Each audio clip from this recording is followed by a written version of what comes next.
আসসালামু আলাইকুম। এটিএন বাংলা সংবাদে সবাইকে স্বাগত জানাচ্ছি তনুজা দাস। শুরুতে জানিয়ে দেব বিআরবি কেবলস সংবাদ শিরোনাম। গ্রামাঞ্চলের চিকিৎসক ও ব্যবসায়ীকে করের আওতায় আনতে ডিসিদের অর্থ উপদেষ্টার নির্দেশ। রোজায় খাদ্যশস্য বিতরণ তদারকির আহ্বান খাদ্য উপদেষ্টার। জাতিসংঘের তদন্ত প্রতিবেদনে শেখ হাসিনা সরকারের নৃশংসতা প্রমাণিত হয়েছে। আওয়ামী লীগের রাজনীতিতে ফেরা আরও অনিশ্চিত বললেন বিশ্লেষকরা।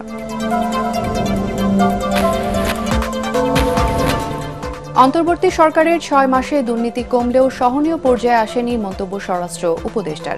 রোহিঙ্গারা যাতে এনআইডি না পায় সতর্ক থাকার আহ্বান। তিস্তার পানি বন্টন ও নদী রক্ষা আন্দোলনের ডাকে নীলফামারী, রংপুর ও লালমনিরহাটের 11টি স্থানে বিএনপির কর্মসূচি শুরু। যোগ দিয়েছেন মির্জা ফখরুল।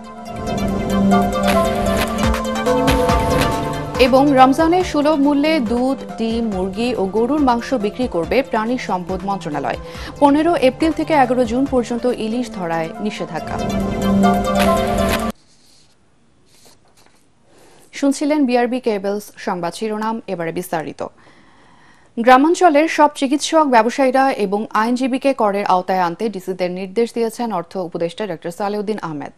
যারা কর দেওয়ার মতো আয় করছেন দ্রুত তাদের তালিকা করে বিষয়টি তদারকি করার নির্দেশ দেওয়া হয়েছে জেলা প্রশাসকদের। রাজধানীর ওসমানী স্মৃতি মিলনায়তনে 3 দিনের জেলা প্রশাসক সম্মেলনের দ্বিতীয় দিনে তিনি এসব কথা বলেন।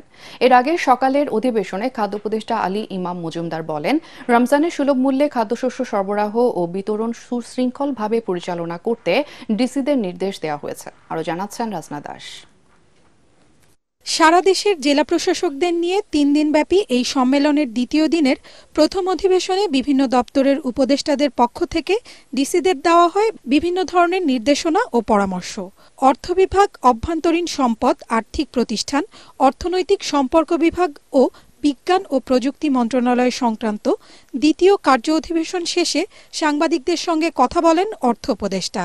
এ সময় তিনি জানান, দেশের জেলা, উপজেলা এবং গ্রাম অঞ্চলের যেসব ব্যবসায়ী, চিকিৎসক ও আইনজীবী রয়েছেন তাদের ফি, রসিদ বা ডিজিটাল পেমেন্ট মাধ্যমে এনে করের আওতায় আনার উদ্যোগ নেওয়া হয়েছে। গ্রাম অঞ্চলে বা থানায় অনেক ব্যবসায়ী আছে, প্রচুর আয় করে, কিন্তু তারা ট্যাক্স বা ভ্যাট দেয় না। এটা আমাদের জন্য একটা কনসার্নের ব্যাপার। ওই ট্যাক্স নেটটা বাড়াবার জন্য ইনভেস্টমেন্ট ছিল, আমরা চেষ্টা করছি। এর আগে সকালে খাদ্য ও ভূমি মন্ত্রণালয় সংক্রান্ত প্রথম অধিবেশনে ডিসিদের সাথে মতবিনিময় করেন খাদ্য উপদেষ্টা আলী ইমাম মজুমদার। পরে তিনি বলেন, আগামী মার্চ ও এপ্রিলে দেশের বিভিন্ন স্থানে প্রায় 7 লাখ টন খাদ্যশস্য বিতরণ করা হবে। এর মধ্যে 1.5 লাখ টন করে 2 মাসে 3 লাখ টন চাল। খাদ্যবান্ধব কর্মসূচিতে খাদ্যশস্য পাবে 50 লাখ পরিবার। এসব কার্যক্রম সুষ্ঠুভাবে পরিচালনায় ডিসিদের তদারকি করার আহ্বান জানান উপদেষ্টা। বর্তমানে ড্রোনের মাধ্যমে জরিপ কাজ চালানো হয়। এই আধুনিক প্রযুক্তি আমাদের দেশে এসেছে, আরও নতুন নতুন প্রযুক্তি আসবে। আমরা এসব ব্যাপারে প্রশিক্ষিত জনবল বা প্রশিক্ষিত কোম্পানিগুলির সহায়তা পেতে শুরু করেছি, আমাদের লোকজনদেরকে প্রশিক্ষণ দিতে শুরু করছি।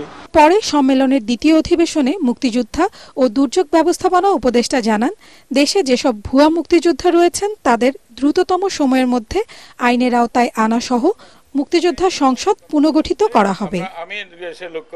রাসনা দাস, এটিএন বাংলা, ঢাকা। জুলাই গণহত্যা নিয়ে জাতিসংঘের তদন্ত প্রতিবেদনের পর আওয়ামী লীগের রাজনীতিতে ফেরা আরও অনিশ্চিত হয়ে পড়েছে বলে মনে করেন রাজনৈতিক বিশ্লেষক এবং মানবাধিকার কর্মীরা। তাদের মতে, ওই প্রতিবেদনের মাধ্যমে ক্ষমতাচ্যুত শেখ হাসিনা সরকারের নৃশংসতা আন্তর্জাতিকভাবে প্রমাণিত হয়েছে। তারা এও মনে করেন, দীর্ঘ 15 বছরের দুঃশাসন নিয়ে সুস্পষ্ট ব্যাখ্যা, অনুশোচনা ও ক্ষমা চাওয়ার উপর নির্ভর করছে রাজনীতিতে দলটির ফেরা না ফেরা। আরও জানাচ্ছেন আদ্দিন সজীব।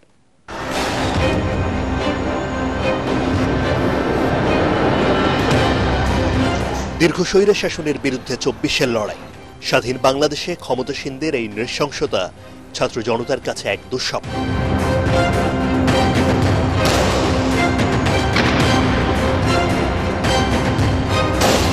নির্বিচারে গুলিবর্ষণ, গণহারে হত্যাকাণ্ড, যা হার মানিয়েছে অ্যাকশন নির্ভর সিনেমাকেও।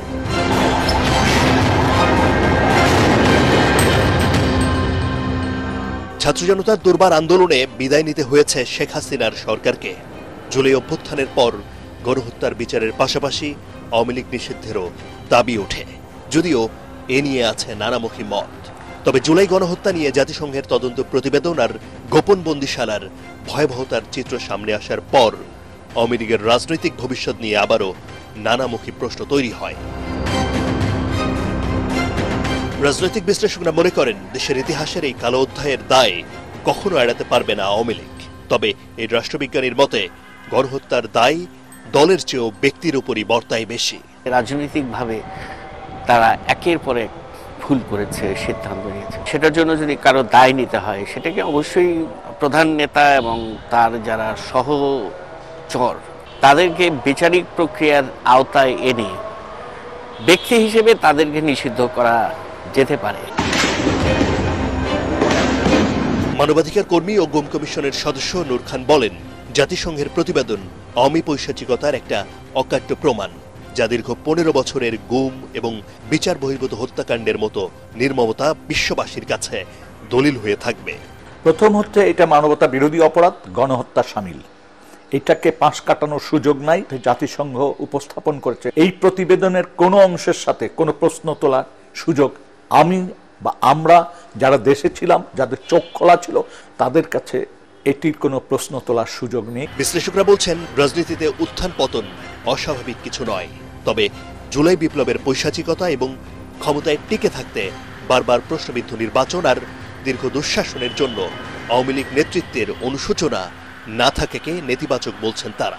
2009 থেকে 24 পর্যন্ত তার ভুলের কোনো শেষ নাই। সেই ভুল কেন তারা করলেন সেটার একটা ব্যাখ্যা তাদেরকে দিতেই হবে। পরপর 3টি প্রশ্নবিদ্ধ নির্বাচন করে তারা যে নৈতিকভাবে দায়িত্বহীনতার পরিচয় দিয়েছেন, আওয়ামী লীগকে ফিরে আসতে হলে তার অতীতের ভুল স্বীকার করতেই হবে এবং যদি তারা গণহত্যা করে থাকে তাহলে তাদেরকেও বিচারের সম্মুখীন হতে হবে। অপরাধীদেরকে চিহ্নিত করা, অপরাধকে জনসম্মুখে নিয়ে আসার মধ্য দিয়ে কিন্তু ভবিষ্যতের আমাদের নাগরিকদের নিরাপত্তার বিষয়টাকে নিরাপদ হবে। আর তা করতে পারলেই নতুন বাংলাদেশে আর কেউ যেমন স্বৈরাচারের পথ ধরবে না, তেমনি মানুষের মতবিমতের অধিকারও সুপ্রতিষ্ঠিত হবে বলে মনে করেন বিশ্লেষকরা। আদ্দিন সজীব, এটিএন বাংলা, ঢাকা। ঢাকা উত্তর সিটি কর্পোরেশনের সাবেক মেয়র আতিকুল ইসলাম সহ 6 জনকে জুলাই আগস্ট মানবতা বিরোধী অপরাধ মামলায় গ্রেফতার দেখিয়ে কারাগারে পাঠিয়েছে আন্তর্জাতিক অপরাধ ট্রাইব্যুনাল। বিচারপতি গোলাম মর্তুজা মজুমদারের নেতৃত্বে 3 সদস্যের ট্রাইব্যুনাল এই আদেশ দেন। অভিযুক্ত অন্য 5 জন হলেন উত্তরা পূর্ব থানা আওয়ামী লীগের শিক্ষা বিষয়ক সম্পাদক শাহিনুর মিয়া, উত্তরা পশ্চিম থানা আওয়ামী লীগের সভাপতি মনোয়ার ইসলাম চৌধুরী রবিন, গাজীপুর মহানগর আওয়ামী লীগের সাংগঠনিক সম্পাদক আব্দুল্লাহ আল মামুন মণ্ডল, উত্তরা 6 নম্বর সেক্টর আওয়ামী লীগের সভাপতি বশির উদ্দিন এবং মহানগর উত্তরের 1 নম্বর ওয়ার্ড যুবলীগের সভাপতি দেলোয়ার হোসেন রুবেল। আন্দোলন চলাকালে প্রায় 200 জনকে হত্যার ঘটনায় নানাভাবে তাদের সম্পৃক্ততা মিলেছে বলে জানায় প্রসিকিউশন। এই বিভিন্ন থানায় তাদের বিরুদ্ধে, স্থানীয় থানায় যে মামলাগুলো হয়েছে তাতে 16টা মামলা আছে তাদের বিরুদ্ধে বিভিন্ন থানার, কিন্তু সেই বিবেচ্য বিষয় আমাদের এখানে নয়। আমাদের এখানে তদন্তকারী কর্মকর্তা যে তদন্ত করছেন এবং যারা ইনভেস্টিগেশনে যাদের সম্পৃক্ততা পেয়েছেন তাদের বিরুদ্ধেই এইখানে গ্রেপ্তারি পরোয়ানা বা সোন অ্যারেস্টের আবেদন জানানো হয়েছে। সাবেক জনপ্রশাসন মন্ত্রী ফরহাদ হোসেনের স্ত্রী এবং যুব মহিলা লীগের কেন্দ্রীয় কমিটির সহ সভাপতি সৈয়দা মোনালিসা হোসেনকে 3 দিনের রিমান্ডে নিয়েছে পুলিশ। এর আগে গত রাতে রাজধানীর ইস্কাটন থেকে তাকে গ্রেফতার করে ঢাকা মহানগর গোয়েন্দা পুলিশ। রাতেই মেহেরপুর জেলা পুলিশের কাছে তাকে সোপর্দ করা হয়। সকালে মেহেরপুর জেলা আদালতে তুলে রিমান্ড আবেদন করা হলে 3 দিন মঞ্জুর করেন বিচারক। মেহেরপুর সদর থানায় গত 19 আগস্ট দায়ের করা মামলার আসামি সৈয়দা মোনালিসা হোসেন। এই মামলায় তাকে গ্রেফতার করা হয়েছে। অন্তর্বর্তী সরকারের গত 6 মাসে দুর্নীতি অনেক কমলেও এখনও তা সহনীয় পর্যায়ে আসেনি বলে মন্তব্য করেছেন স্বরাষ্ট্র উপদেষ্টা জাহাঙ্গীর আলম চৌধুরী। জাতীয় পরিচয়পত্র থাকলে পাসপোর্ট করতে পুলিশ ভেরিফিকেশন লাগবে না জানিয়ে তিনি বলেন, রোহিঙ্গারা যাতে নতুন করে এনআইডি না পায় সে বিষয়ে সংশ্লিষ্ট দপ্তরকে সতর্ক থাকতে হবে। মব সৃষ্টিকারীদের বিরুদ্ধে ব্যবস্থা নেওয়া হচ্ছে বলেও জানান উপদেষ্টা। আরও জানাচ্ছেন জি এম তসলিম। রাজধানীর আগারগাঁওয়ে বাংলাদেশ কোস্টগার্ডের ৩০তম প্রতিষ্ঠা বার্ষিকীর অনুষ্ঠানে প্রধান অতিথি হিসেবে উপস্থিত ছিলেন স্বরাষ্ট্র উপদেষ্টা অবসরপ্রাপ্ত লেফটেন্যান্ট জেনারেল জাহাঙ্গীর আলম চৌধুরী। এই সময় বাহিনীর সালাম গ্রহণ করেন তিনি। বীরত্বপূর্ণ ও সেবামূলক কাজের স্বীকৃতি হিসেবে 4 ক্যাটাগরিতে কোস্টগার্ডের 40 সদস্যকে পদক প্রদান করেন তিনি। অনুষ্ঠান শেষে সমসাময়িক বিষয়ে সাংবাদিকদের প্রশ্নের জবাব দেন স্বরাষ্ট্র উপদেষ্টা। প্রতিটি সেক্টরেই দুর্নীতি রয়েছে উল্লেখ করে তিনি বলেন, দুর্নীতি কমাতে পারলেই দেশকে দ্রুত এগিয়ে নেওয়া সম্ভব। দুর্নীতি হলো সব জায়গায় আমাকে গ্রাস করে নিছে। যদি দুর্নীতিটা কমানো যায় তবে আপনারা দেখবেন সব সেক্টরে আমাদের উন্নতি হবে। এই 6 মাসে আগের থেকে অনেক কমছে, বাট তারপরও এটা সহনীয় পর্যায়ে আসে নাই। এই দুর্নীতি আরো কমতে হবে। জাতীয় পরিচয়পত্র থাকলে পাসপোর্ট করার ক্ষেত্রে পুলিশ ভেরিফিকেশন লাগবে না উল্লেখ করে উপদেষ্টা জানান, রোহিঙ্গাদের কাছে জাতীয় পরিচয়পত্র থাকায় তা পুনরায় যাচাই বাছাইয়ের উদ্যোগ নেওয়া হচ্ছে। যেহেতু পুলিশ ভেরিফিকেশন দরকার হবে না এই পাসপোর্ট পাওয়ার জন্য যাদের ন্যাশনাল আইডি আছে, এখন তার ন্যাশনাল আইডি সময়েই যেন রোহিঙ্গারা ন্যাশনাল আইডি না পায়, এই জন্য ব্যবস্থা নেওয়া হবে।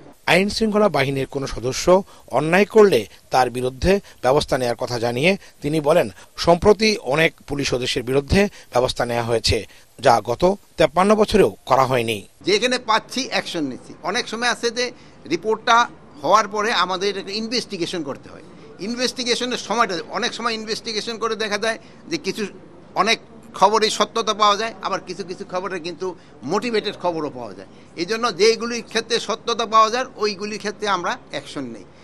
এই সময় মব জাস্টিস নিয়েও কথা বলেন এই উপদেষ্টা। আমরা সব জনতারাই কিন্তু নিয়ন্ত্রণ করতে পারতেছি, শুধু এক জনতারে তো বলতো না, বিভিন্ন জনতা বিভিন্ন ধরনের সমস্যা ক্রিয়েট করতেছে। GM Taslim, ATN Bangla, Dhaka. তিস্তার পানি বন্টন ও মেগা প্রকল্প বাস্তবায়নের দাবিতে জাগো বাহে তিস্তা বাঁচাই স্লোগানে বিএনপির 48 ঘণ্টার অবস্থান কর্মসূচি শুরু হয়েছে। আন্দোলনে নীলফামারী, রংপুর, লালমনিরহাট, কুড়িগ্রাম ও গাইবান্ধার বিভিন্ন স্থানে অংশ নিয়েছেন হাজার হাজার মানুষ। দুপুর 1:30টায় তিস্তা রেল সেতু সংলগ্ন এলাকায় লাগাতার কর্মসূচির উদ্বোধন করেন বিএনপির মহাসচিব মির্জা ফখরুল ইসলাম আলমগীর। সংবাদদাতাদের পাঠানো তথ্য ও ছবি নিয়ে আরও জানাচ্ছেন আশিকুর রহমান। তিস্তা মেগা প্রকল্প বাস্তবায়নের দাবিতে 48 ঘণ্টার অবস্থান কর্মসূচি শুরু করেছেন 5 জেলার তিস্তা পারের মানুষেরা। দুপুর 1:30টায় লালমনিরহাটে এই কর্মসূচির উদ্বোধন করেন বিএনপি মহাসচিব মির্জা ফখরুল ইসলাম আলমগীর। লালমনিরহাটের তিস্তা পারের আন্দোলনকারীরা বলছেন, যে কোনো মূল্যে কর্মসূচি সফল করে তিস্তা মেগা প্রকল্পের দাবি বাস্তবায়ন করা হবে। এই তিস্তা বাঁচাও কর্মসূচি আন্দোলনের 17 এবং 18 আজকে এবং আগামীকাল যে কর্মসূচি দিচ্ছি, ইনশাআল্লাহ আমাদের অনেক লক্ষাধিক লোকের ঊর্ধ্বে সমাবেশ ঘটবে এবং আমাদের এই আন্দোলন ইনশাআল্লাহ সফল হবে। আজকে সবাইকে উদ্যত আহ্বান করছি, অত্র এলাকার এবং আশেপাশের যত লোকজন আছেন, যত দূরে যত ভাইরা আছেন, সবাই আসুন, তিস্তা বাঁচাই। সকাল থেকে তিস্তা ব্যারেজের নীলফামারীর ডালিয়া পয়েন্টের হেলিপ্যাড মাঠে অবস্থান নেয় কয়েক হাজার মানুষ। ব্যানার, ফেস্টুন, প্লাকার্ড ও মিছিল সহ হেলিপ্যাড মাঠে আসতে শুরু করেন।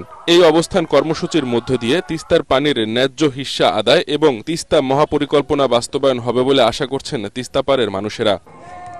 আমরা এই তিস্তা পারের মানুষ দীর্ঘদিন ধরে অসহায় অবস্থায় আছি।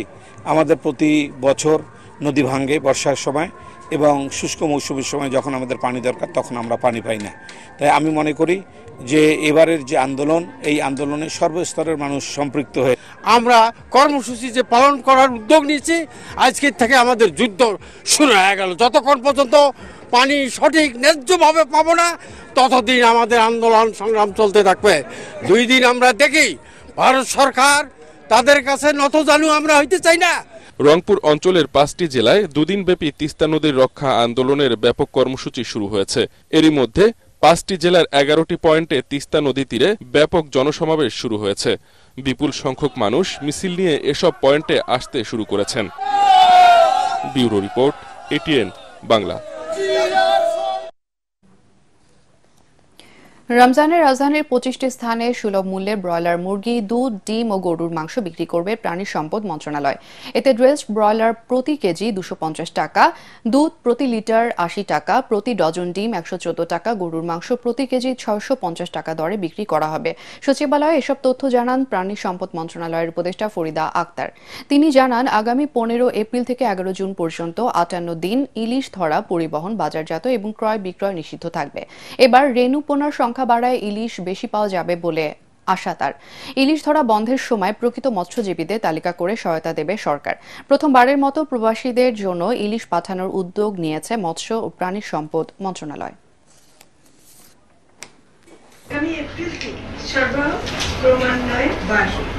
যেমন বরিশালে পোস্ট রোডে বর্তমানে প্রতিদিন 6 থেকে 8,000 কেজি ইলিশ পাওয়া যাচ্ছে। প্রধান মৌসুমে এটা 40 থেকে 48,000 কেজি পাওয়া যাবে বলে আমরা আশা করছি এবং এটাই হয়। এখনো দাম বেশি এবং দাম মানুষের নাগালের বাইরে, এবং নদীর ইলিশের দাম 2,000 থেকে 2,200 টাকা এবং সাগরের ইলিশ 1,600 থেকে 1,800 টাকা।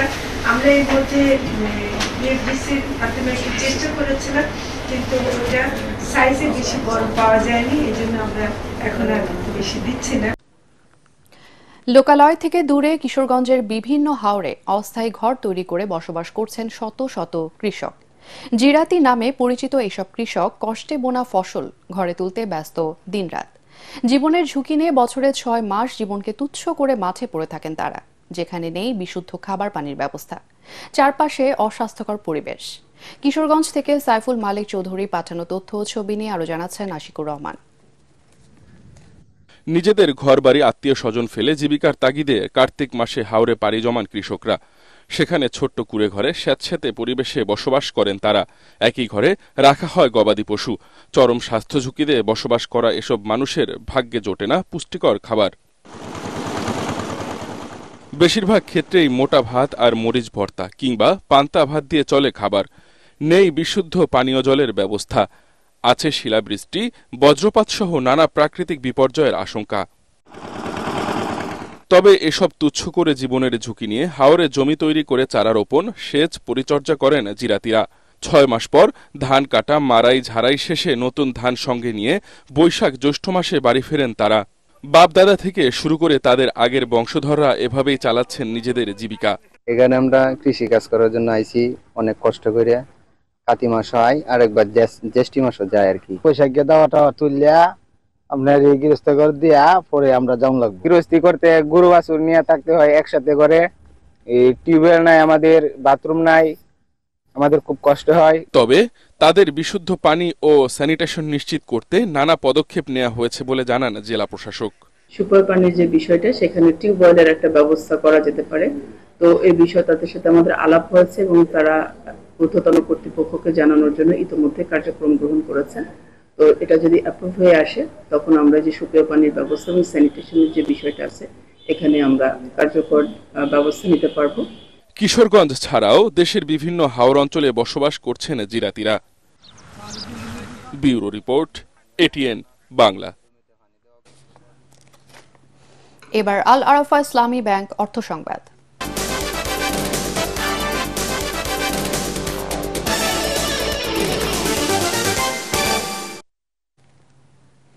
রাঙ্গামাটির পাহাড়ে হরমোন প্রয়োগ করে আগাম আনারসের বাম্পার ফলন হয়েছে, কিন্তু ভালো দাম না পাওয়ায় হতাশ হয়ে পড়েছেন কৃষকরা।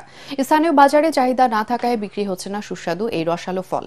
ফলে বাগানেই পচে নষ্ট হচ্ছে অনেক আনারস। রাঙ্গামাটি থেকে পুলক চক্রবর্তী পাঠানো তথ্য ছবিতে আরো জানাচ্ছেন শরীফুল ইসলাম। সুস্বাদু হানিকুইন আনারসের জন্য বিখ্যাত পার্বত্য জেলা রাঙ্গামাটি। নানিয়ারচর, লংদু, বাঘাইছড়ি, বরকল সহ বিভিন্ন পাহাড়ি অঞ্চলে এবছর ব্যাপক হারে হরমোন প্রয়োগ করে আগাম আনারস চাষ করেছেন কৃষকরা। ফলনও হয়েছে বাম্পার। আকারে বড় এবং স্বাদে মিষ্টি হলেও বাজারে এই আনারসের ক্রেতা নেই। ফলে বাগানেই পচে নষ্ট হচ্ছে কৃষকের স্বপ্ন। এখানের মানুষের জীবিকা হলো আনারস। এখন আনারসের চাষ করি, করার পরে আমরা সময় মতন ঠিক মতন পয়সা পাওয়া যায়। সিন্ডিকেট আছে, তারপরে আবার শহরে নিয়ে গেলে তখন আর কি দাম বেশি পাওয়া যায় না। এখানে মানুষটা শহরের মানুষ চিনে না, জানে না। তবে ব্যবসায়ীদের দাবি, প্রচন্ড শীত এবং প্রতিকূল আবহাওয়ার কারণে আনারসের বাজার মন্দা।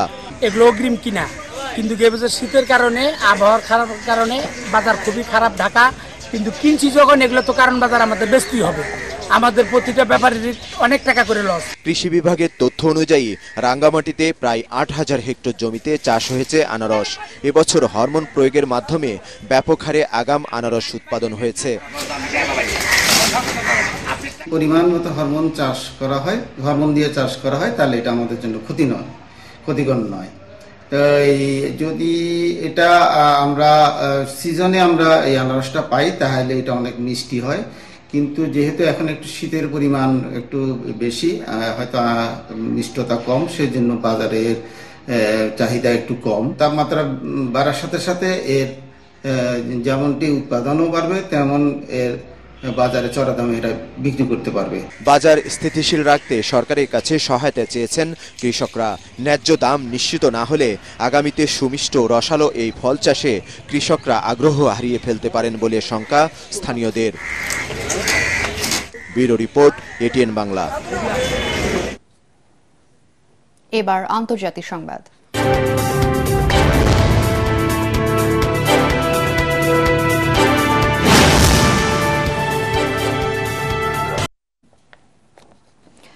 যুদ্ধ শেষে ফিলিস্তিনিদের হটিয়ে গাজা শাসন করতে চায় যুক্তরাষ্ট্র। প্রেসিডেন্ট ডোনাল্ড ট্রাম্পের এমন ঘোষণার পর যুদ্ধবিরতি লঙ্ঘন করে পবিত্র এই নগরীকে নিশ্চিহ্ন করে ফেলার মিশনে ইসরায়েল।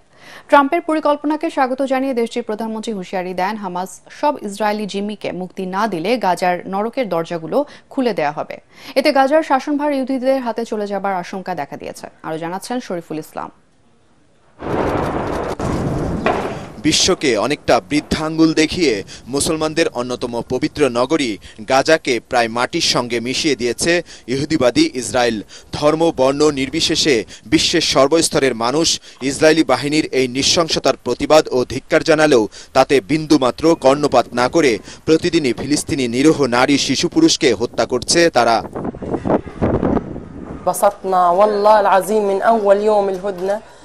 ইহুদি বাহিনী আমাদের সব ধ্বংস করে দিয়েছে, স্বজনদের হারিয়েছি, আমাদের এখন কোনো ঘর বাড়িও নেই। আমরা এখন উদ্বাস্তু, জানি না আমাদের গন্তব্য কোথায়। খাদ্য, বস্ত্র ও বাসস্থান নেই। সরকারের তরফ থেকেও কোনো সহায়তা দেখছি না। হামাস নিধনের নামে ইসরায়েলি বাহিনীর 15 মাসের আক্রমণে গাজার বেশিরভাগ অংশ এখন বসবাসের অযোগ্য। ফিলিস্তিনিদের মাতৃভূমি থেকে হটিয়ে এখানে ইহুদিদের শাসন নিশ্চিত করার প্রচেষ্টা চালাচ্ছে আমেরিকাও। এরই মধ্যে গাজা উপত্যকাকে পর্যটন কেন্দ্র হিসেবে গড়ে তোলার ঘোষণা দিয়েছেন দেশটির নয়া প্রেসিডেন্ট ডোনাল্ড ট্রাম্প। এ নিয়ে বিশ্বজুড়ে চলছে সমালোচনার ঝড়। এমন বাস্তবতায় ইসরায়েল সফর করছেন মার্কিন পররাষ্ট্রমন্ত্রী মার্কো রুবিও। গাজা ইস্যুতে ট্রাম্পের পরিকল্পনা নিয়ে তার সঙ্গে বৈঠকও করেছেন ইসরায়েলের প্রধানমন্ত্রী। ট্রাম্পের মহাপরিকল্পনাকে স্বাগত জানিয়ে তিনি বলেন, বিধ্বস্ত এই নগরীতে সব নরকের দরজা খুলে দেওয়া হবে।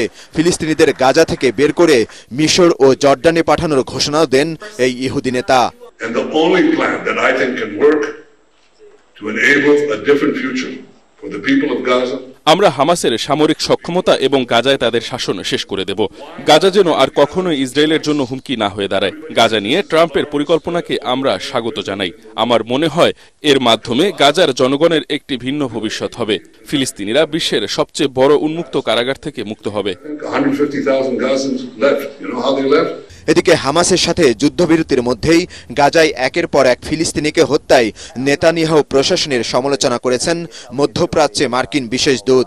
সেই সাথে 18 ফেব্রুয়ারির মধ্যে ইসরায়েলকে লেবাননের দখল করা ভূখণ্ড থেকে সরে যেতে আলটিমেটাম দিয়েছেন হিজবুল্লাহ নেতা নাইম কাশেম। শরীফুল ইসলাম, এটিএন বাংলা।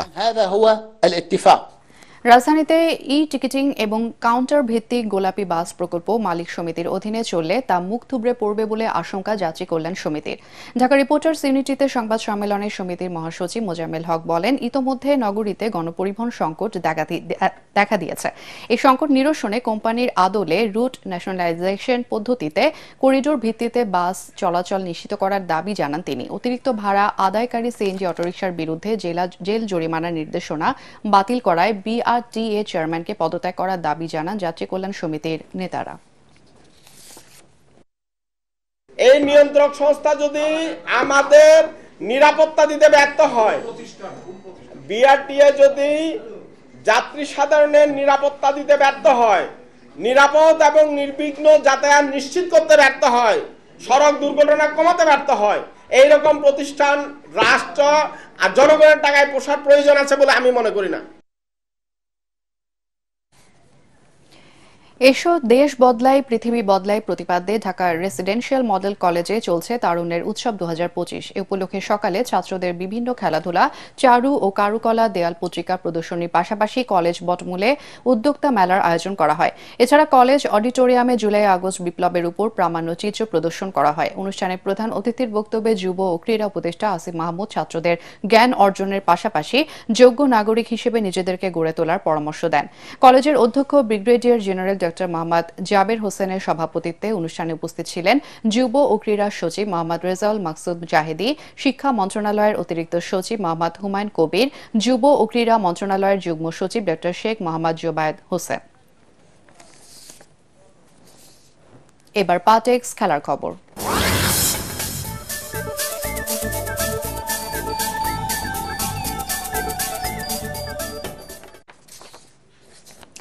আর্জেন্টিনাকে পেছনে ফেলে দক্ষিণ আমেরিকার অনূর্ধ্ব 20 চ্যাম্পিয়নশিপের শিরোপা জিতল ব্রাজিল। চূড়ান্ত পর্বের শেষ ম্যাচে চিলিকে 3-0 গোলে হারায় সেলেসাওরা। আর প্যারাগুয়ের কাছে 3-2 গোলে হেরেছে আর্জেন্টিনা। তাতে পয়েন্টে এগিয়ে থাকায় ট্রফি নিশ্চিত করে পেলের উত্তরসূরিরা। ভেনেজুয়েলার জোসে অ্যান্তোনিও স্টেডিয়ামে 73 থেকে 88 মিনিটে পর্যন্ত 3 গোল করে ব্রাজিল। অন্যদিকে চ্যাম্পিয়ন হতে হলে কমপক্ষে 4 গোলের ব্যবধানে জিততে হতো আর্জেন্টিনাকে, কিন্তু প্রথমার্ধে 1-0 গোলে পিছিয়ে পড়ে তারা। শেষ পর্যন্ত 3-2 গোলে হেরে হতাশা নিয়ে মাঠ ছাড়তে হয় আকাশী সাদা জার্সিধারীদের। তারুণ্যের উৎসব উদযাপন উপলক্ষে রেসলিং ফেডারেশনের উদ্যোগে শুরু হয়েছে কুস্তি প্রতিযোগিতা। পল্টনের হ্যান্ডবল স্টেডিয়ামে দুদিনের প্রতিযোগিতায় 7টি দলের 140 জন পুরুষ এবং নারী কুস্তিগির 20টি ওজন শ্রেণীতে অংশ নিচ্ছেন। এর আগে সকালে কুস্তি ফেডারেশনের সাধারণ সম্পাদক তাবিউর রহমান পালোয়ানের নেতৃত্বে হ্যান্ডবল স্টেডিয়ামের সামনে থেকে একটি র্যালি বের করা হয়। জাতীয় স্টেডিয়াম ঘুরে র্যালিটি হ্যান্ডবল স্টেডিয়ামে গিয়ে শেষ হয়।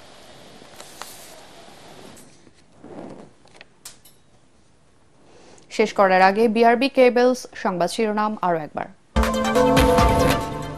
গ্রামাঞ্চলের চিকিৎসক ও ব্যবসায়ীকে করের আওতায় আনতে ডিসিদের অর্থ উপদেষ্টার নির্দেশ।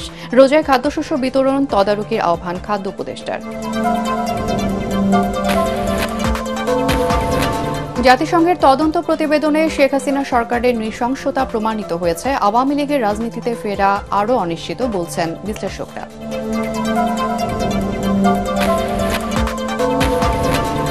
অন্তর্বর্তী সরকারের 6 মাসে দুর্নীতি কমলেও সহনীয় পর্যায়ে আসেনি মন্তব্য স্বরাষ্ট্র উপদেষ্টার। রোহিঙ্গারা যাতে এনআইডি না পায় সতর্ক থাকার আহ্বান। তিস্তার পানি বন্টন ও নদী রক্ষা আন্দোলনের ডাকে নীলফামারী, রংপুর ও লালমনিরহাটের 11টি স্থানে বিএনপির কর্মসূচি শুরু। যোগ দিয়েছেন মির্জা ফখরুল। এবং রমজানে সুলভ মূল্যে দুধ, ডিম, মুরগি ও গরুর মাংস বিক্রি করবে প্রাণী সম্পদ মন্ত্রণালয়। 15 এপ্রিল থেকে 11 জুন পর্যন্ত ইলিশ ধরায় নিষেধাজ্ঞা। আর এই ছিল এখনকার সংবাদ। আমাদের এটিএন বাংলার সংবাদ ইউটিউবে দেখতে ব্রাউজ করুন youtube/ATN Bangla News।